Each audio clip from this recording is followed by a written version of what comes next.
ఆంధ్రప్రదేశ్ అమరావతి రాజధాని కోసం నిరంతరమైనటువంటి పోరాటం చేసింది. అమరావతి ఒక శక్తివంతమైన పవిత్రమైనటువంటి నేల.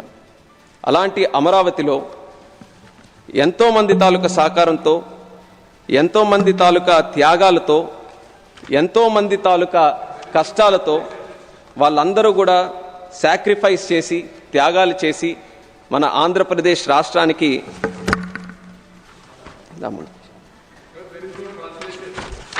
no translation? Translation is there. Is there? Maybe it is coming a little slow. He will translate himself. Telugu मत रखिए, उसको इंग्लिश में रखिए या हिंदी में रखिए, तो तेलुगु का उसमें आएगा. After your Telugu speech, you translate yourself. I can also translate. That's not a problem. Yes, and I am sure you will understand the emotion, sir, more than the language. No, that is okay. But let them understand your real feeling. Yes. By very good. I know, sir.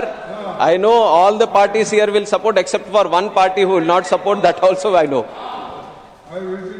Sir, Amaravati ఒక పవిత్రమైన శక్తివంతమైన నేల.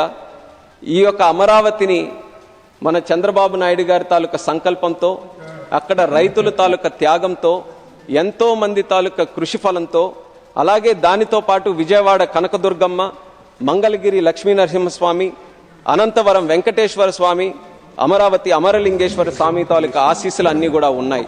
అందుకే ఎంతమంది దీని మీద కుట్ర పన్నినా, దీన్ని ధ్వంసం చేయాలని చూసినా ఒక్క ఇటుక ముక్క కూడా అమరావతి నుంచి ఏ ఒక్కరు కూడా కదపలేకపోయారు సార్.